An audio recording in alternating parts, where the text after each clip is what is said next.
Is Korea Air's all-aisle access prestige class product as prestigious as they claim? Join me on a 15-hour flight on Korean Air's Boeing 777-300 from Atlanta, Georgia, USA, all the way to Seoul, and find out for yourself. In all honesty, I was not originally planning to document this flight. I have literally thousands of hours of travel footage from the past year through which I still need to work. But then I saw the seat layout at the gate counter and noticed that the business class cabin had a staggered 222 configuration, which allows everyone direct aisle access rather than having to acrobatically climb over a neighbor in order to powder one's dainty nose. So let's see together whether this product proves to be as pleasant as I hope. My journey actually originates in Pittsburgh in the cruelly gray hours of the morning. I have a connecting flight via Korean Air partner Delta at 7 a.m., which means rousing myself at around 4:30 a.m. at the airport hotel, which means that thanks to FOMP, fear of missing my plane, I actually start awakening at 2 a.m., then 2:30, then 3:03, then 3:32, and then 4:13. The Delta first class product is adequate for a 1.5-hour flight. The seats are large and comfortable enough. The bulkhead affords me plenty of leg room, and there's an in-flight entertainment system available. The soft product, the snacks and beverages, are really substandard though, especially for a first class product. The cheap Lipton tea tastes as though dredged from a fetid cesspool. The water is served in plastic cups, and the snacks are not particularly premium or memorable. Especially disappointing when I compare this soft product with the like of European carriers on similar short hauls. For instance, KLM's offering for the 1-hour flight from Southampton to Amsterdam. At the $366 price point for a one-way ticket on this route, I definitely expect more. Now, if you are flying prestige or first class on Korean Air through Atlanta, you will be given access to the Delta Sky Club, of which there are many at Atlanta, which is Delta's hub. My 3-hour layover at Atlanta affords me the perfect chance to experience the Delta Sky Club's breakfast and lunch offerings in their international terminal location, which is actually my favorite spot.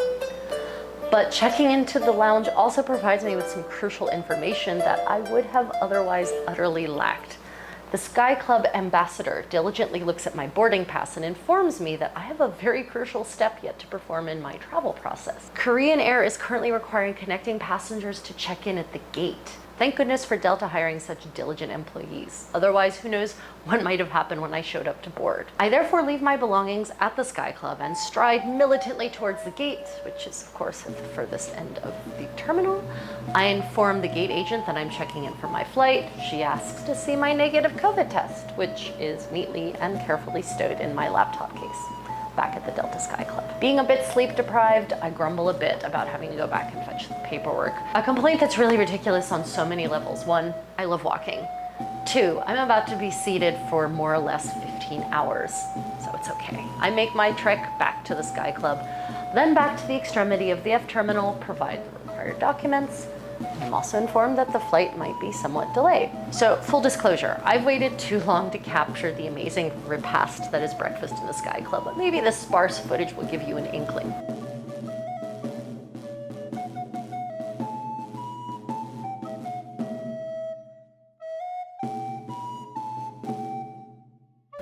As for lunch, perhaps this freshly laden spread will satisfy your vicarious cravings for delicious victuals. Fresh baked cookies that are far too sweet for me, scrumptious crudités with hummus, a decent selection of cheeses and cold cuts, lovely looking sandwiches whose fillings are really quite delicious, a literally breathtaking salad bar with freshly cooked chunks of chicken and even steak as a topping. Today's hot dishes include sweet and sour chicken, garlic green beans cooked al dente, and a rice pilaf. While the food offerings at the Terminal F Sky Club are rather decent, it also offers an appealing array of seating and lounging spaces, including an outdoor deck where one can breathe in the fresh diesel.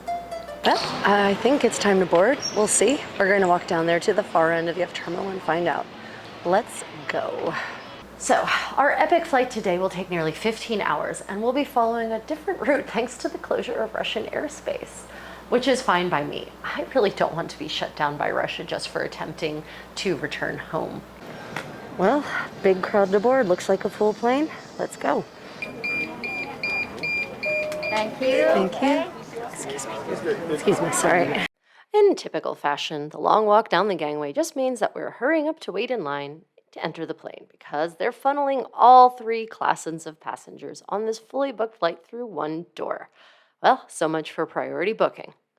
However, I do eventually make my way to the front of the line, show my ticket, and am escorted cordially to my seat by a very dapper flight attendant. And here is the seat that is awaiting me, my own little suite with a view. Blanket and pillow are staged and ready to go. But first, the ritual of unpacking.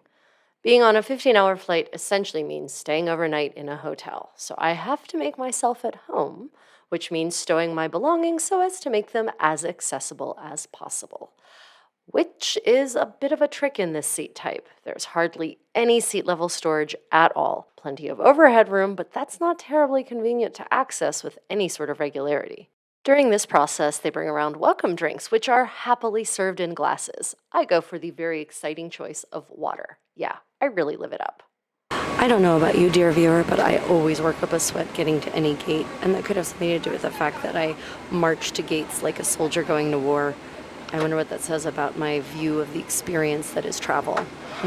So they just came and took our order after asking us to peruse the menu, and I was torn between the salmon and the beef tenderloin, but actually I wanted the salmon, but with the tenderloin sides of potato gratin and roasted vegetables. So I actually asked if they could do that for me, and they're going to check and see if they can. So yay for Korean Air's always eager attempt to meet my most esoteric and idiosyncratic needs. Hashtag Contessa is spoiled. So as you can see, the seat is, the pod rather, is rather spacious, but I will say a lesson learned is that the center pods in this private cabin, especially and on this Boeing 777, are they're several inches wider in terms of the amount of room you actually have, and they definitely feel roomier and more open because there's nothing on the side on the entrance blocking you in.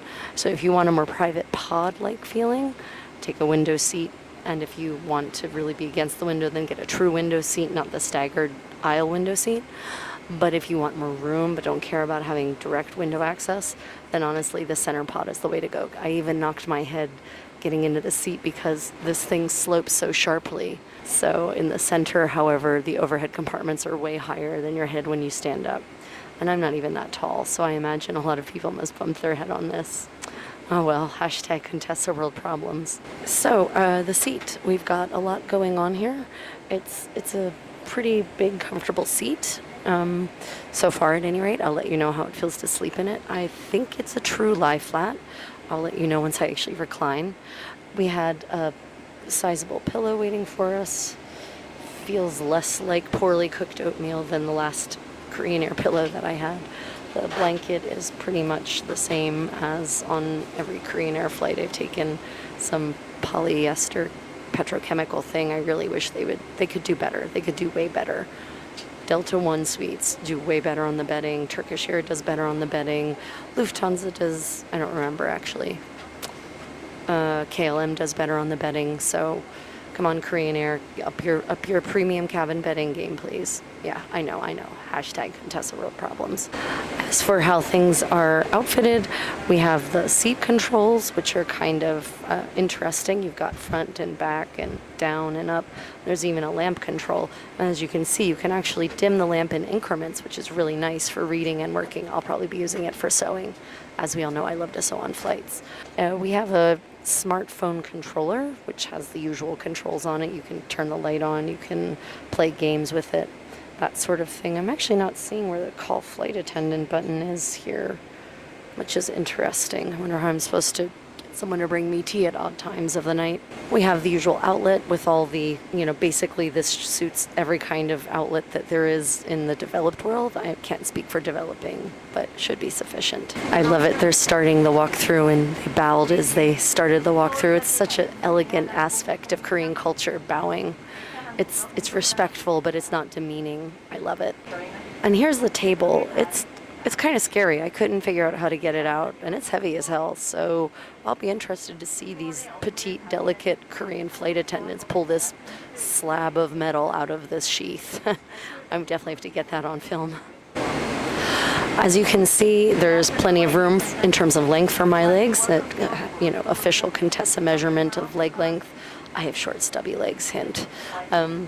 The screen is very large, and even at the distance it is, it seems like it should be provide me with plenty of larger screen entertainment. The first class cabins here have really serious screens. They've got like practically full-size flat screen TVs in them, but I'm just in lowly little prestige. So these are the noise canceling headphones that came with my seat. So I will let you know how they work.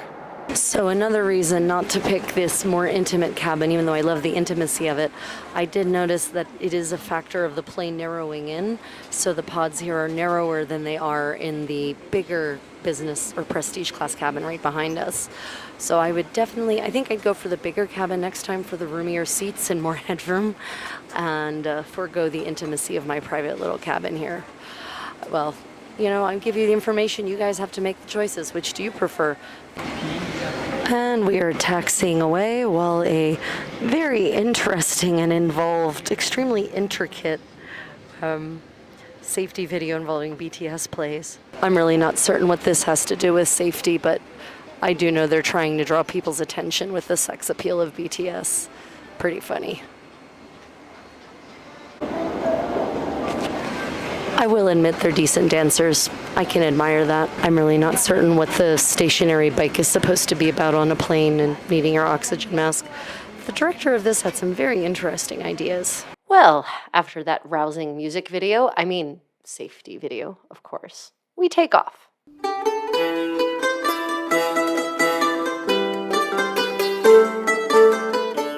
My neighbor went away. I think he got upgraded to first class or something like that. I wonder how he scored that. I want to get upgraded to first class for free. Anyway, they came and spoke to him, and then they moved him and his stuff, and forward he went.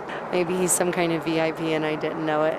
Anyway, that means that the seat right next to me, or the pod right next to me, is now available. So I have my dining pod and I have my work and sleeping pod. So I think that kind of works out for me. I basically end up with 2 pods for the price of one.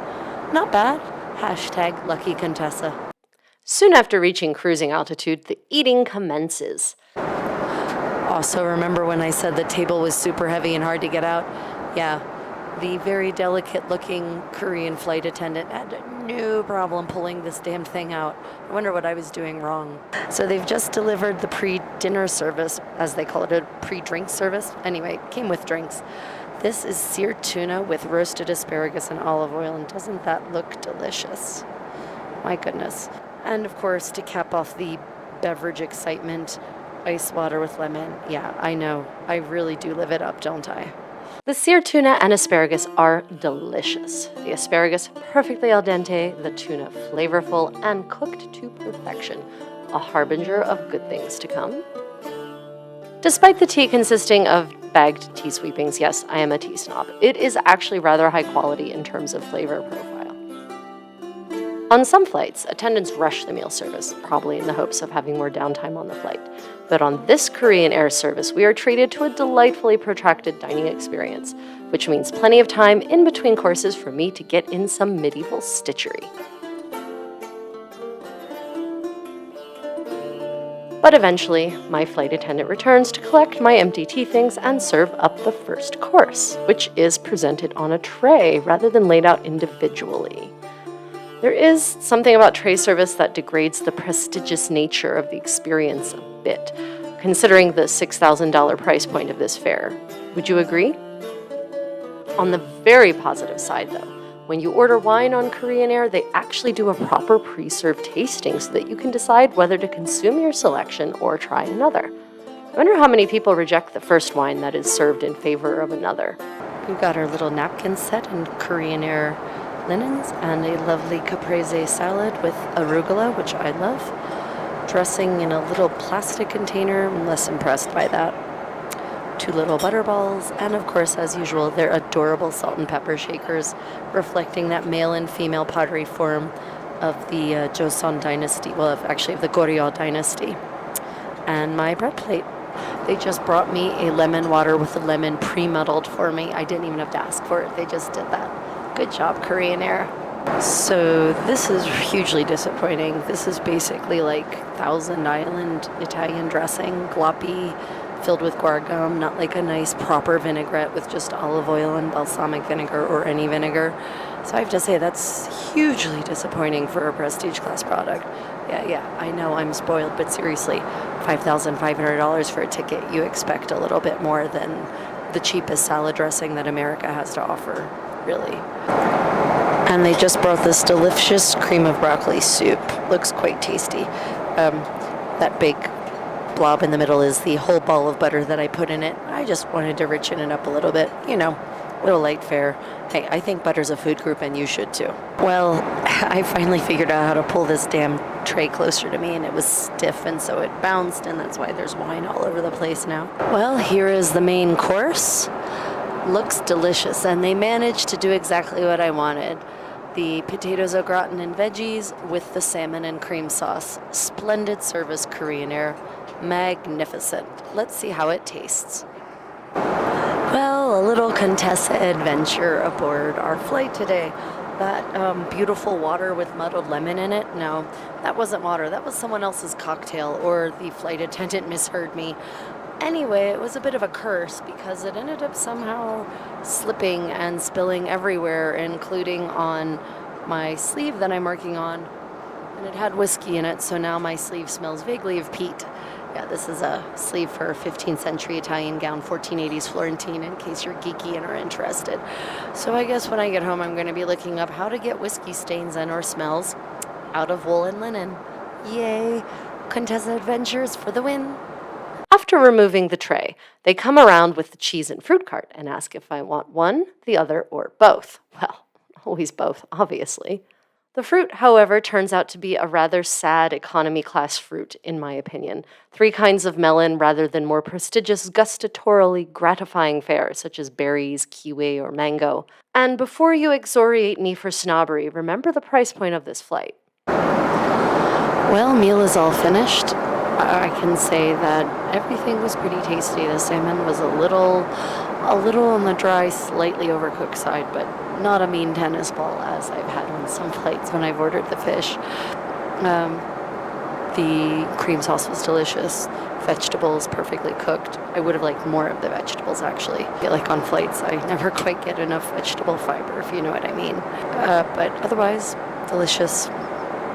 I'm glad. I was very impressed that they managed to come through with me on my weird special request of combining one main with other sides. The cheese platter was very good. It was a very high quality camembert, a very excellent English cheddar, and a blue cheese that was not overpowering. If I'd had the flaxseed crackers to eat with it, I could have eaten the blue cheese, but I don't like blue cheese on its own. I will say I was underwhelmed by serving that really nice cheese platter with club crackers. I mean, come on, there's got to be way better, higher quality crackers that are worthy of a premium class product than club crackers. Seriously. Korean Air upped that game a little bit. The Haagen-Dazs ice cream, of course, is one of the most premium ice creams, commercial ice creams on the market. It was good as expected. I asked for some nuts with it because I really like something crunchy and salty to cut the sweet. Bizarrely, they don't have nuts on this flight as a snack option. They brought out like rice sticks and pretzels, which some of my people I know would actually love that on their ice cream, but I wouldn't. So I feel like maybe a nut mixture, some kind of salted nut, would be a good option to have as a snack for mid-flight. Yeah, so those are my thoughts. Overall, the service was excellent.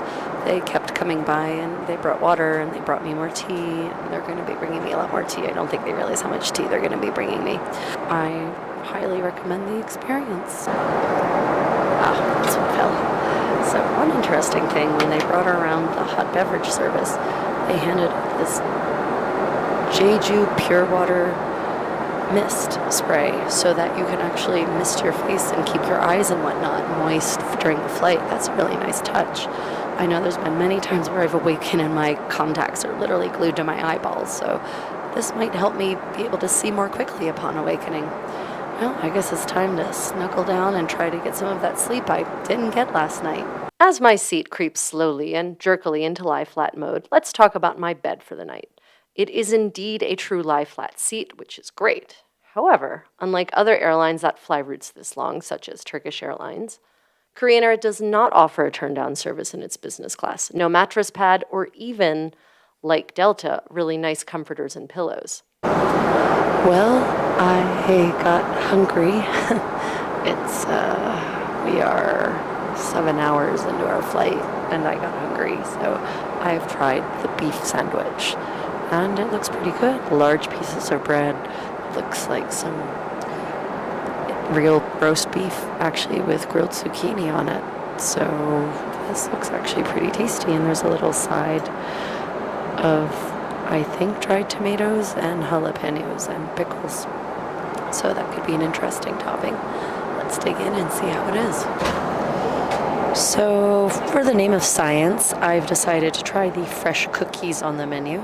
They actually look like they were baked in some kind of form. So I'll let you know how these taste. I don't often eat food like this, and I'm probably going to think it's too sweet, and I'll probably regret it. But you know, dear viewer, I do these things for you. Well, the sandwich was absolutely amazing. It had caramelized onions and really delicious ripe Roma tomatoes, really good cheddar cheese.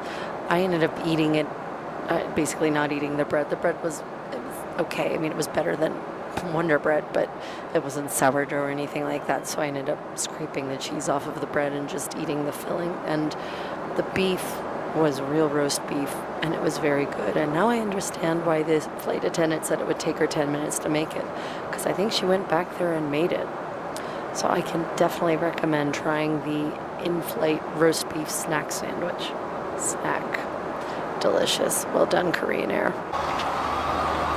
Well, here we are in the bathroom. This is actually the first class bathroom, and it is, in fact, why is the camera on an angle? I'll have to figure that out at some point. Anyway, this bathroom is definitely nicer than the Prestige bathroom, and I'll show you a comparison here. It's got this nice LED lighting. It has me on most of the walls. Okay, that's not a perk to me. I don't really like looking at myself that much. But they've got this really nice cherry blossom pattern in here, which makes it feel kind of warm and cozy and very Korean. It has a sink that is definitely deep enough for actually quite a bit, and I don't get water all over the floor when I'm washing my hands in it. Nice adjustable temperature. Interestingly, this one stays stoppered, and then you have to press that button in order to actually drain it. As with other Boeing 747s I've been on, this one has a pedal to open the waste bin, which I really like because it means my hands aren't touching it, which is, of course, a scary idea if you think about what kinds of things people might be throwing away there. Nice little toiletry shelf here. You've got mouthwash, safety razors, disposable safety razors, and moisturizer, which has some real ingredients and some very synthetic ones, but honestly, at this altitude, I just want my skin to not crack and bleed. I feel like maybe they used to actually have real towels here in first class, and it's kind of sad they don't do that anymore. This drawer no longer has anything of interest. Just a supply drawer now. Feels kind of disappointing. Bizarre ashtray from a bygone era. Ironically, right under the sign that says in-flight smoking is prohibited. Yeah, mixed message as much. Curiously, not one, but two clothing hooks. I guess for changing clothes, you've got your before clothes and your after clothes. There's no way I'm kneeling down to change a baby on that. I'm pretty certain this is not meant for baby changing. This is just a convenience for people to be able to sit and get dressed. Well, that's your first class bathroom review. What do you think? Nice and spacious? Reminds me actually a lot of the Turkish Airlines business class bathroom. Again, I really wish there were more personal touches, like maybe some nice silk cherry blossoms in a little cup maybe right there to add some color and Korean flair. And this is the first class cabin. You can see the giant pods with doors. And again, just like in my section, the window aisle ones are smaller than the central ones. So here we are in the Prestige class bathroom, or one of them. As you can already see, it's different from the first class bathroom in that it's smaller, and also there's this harsher lighting and no nice LED lighting in the mirrors. Whereas the first class bathroom has that nice bench, this one clearly has a table for changing on which you shouldn't sit. Which is interesting about that, of course, is that it seems to indicate they don't expect passengers in first class to have babies with them. Mirror on this side for infinite Contessa effect, but also it makes the space feel much bigger. The sink is decidedly smaller. In fact, I'm confident. In fact, I think I did get water all over the floor attempting to wash my hands in this shallow thing. Similar amenities to the first class bathroom, similar soap. But interestingly, this waste bin does not have a pedal as in the first class bathroom. You actually have to touch it with your hands, which again, not a big fan of that in a bathroom. Once more, the irony of the ashtray right under the sign that says no smoking or e-cigarettes. Yep, mixed messaging. Interesting feature in this one, which was not in the first class bathroom, this little ledge for one's purse or phone or whatever. As with the first class bathroom, it would be nice to have a bit more color here to contrast with the sort of Joseon style cherry blossom motif here. Well, that's your bathroom reviews, or those are your bathroom reviews, prestige and first class. What do you think? Which one do you think feels more prestige class? Which one feels more business class? Or do they just both feel like kind of shades of the same? Let me know in the comments below.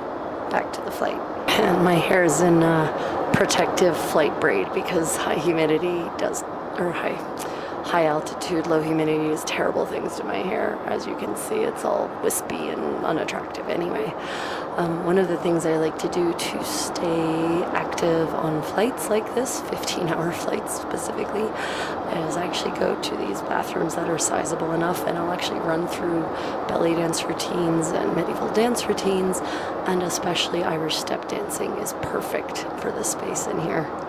So that's a tip on how to stay active on a flight. Don't sit there for 15 hours or lay there for 15 hours. Get up and move around.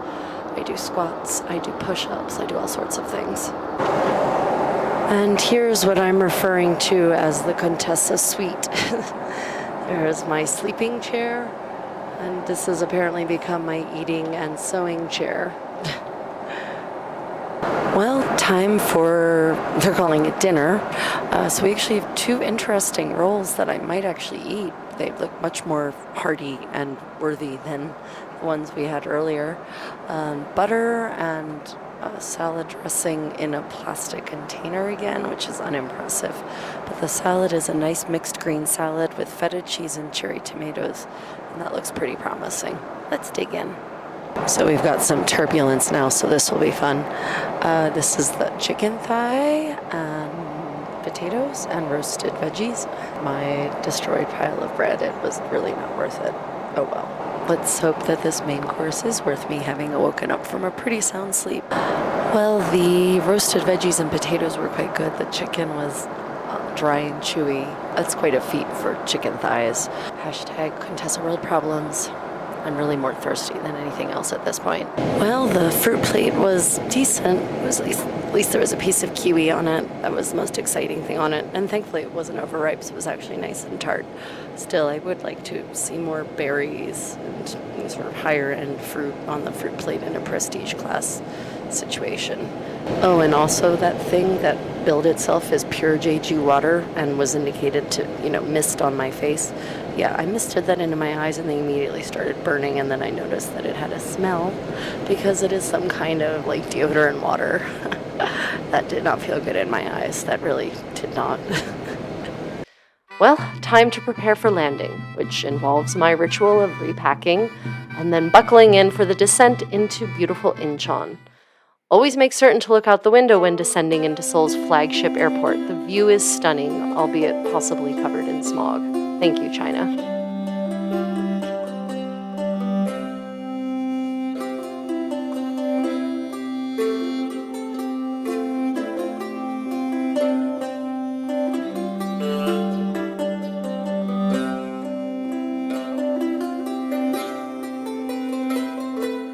Okay, so closing thoughts. I actually got through passport control super fast, having everything all done in advance. If you're traveling to Korea, make sure you do QR code in advance, fill out all the paperwork on the plane, and you will have no problem getting through lickety-split, especially because there are always fewer foreign passports coming into the country than locals. So the flight, it was great. I love 15-hour flights because it allows me time to work and sleep and rest and eat, and it doesn't feel rushed. Service was good, but not as attentive. For example, I am accustomed to having bottles of water placed out in the night while we're sleeping. No bottles of water went out, so when I awoke, I was parched, absolutely parched.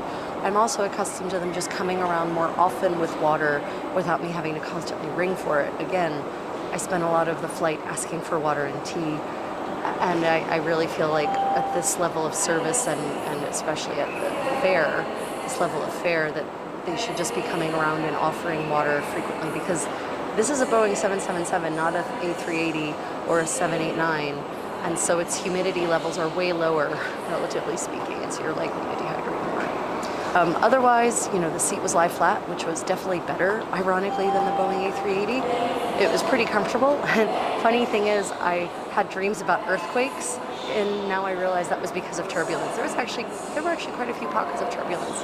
To be expected, we were crossing over the Pacific, after all. Yeah, so I would absolutely fly Prestige, the Prestige class product again. I would look forward to flying the 777 offset pod style Prestige class product on Korean Air. It was in many ways superior to the A380's old style business class product, but still a little bit tighter and a little bit more constrained. So, what do you think? Would you pay $5,500 round trip for this product? Let me know in the comments below. Oh, and postscript. When I exit customs, I find this crowd of frenzied fans pulled around the reception area waiting to get a glimpse of, well, no, not me, sadly, but of some K-pop star or another. This happens pretty frequently here at Incheon Airport. The airport staff refer to such individuals as dinosaurs, apparently, for whatever reason. Anyway, now your moment of kitty zen. So I swear to God that we give our cat plenty of water, and yet he feels the need to put his head under a running faucet in order to drink fresh water. I have never seen a cat do this, ever.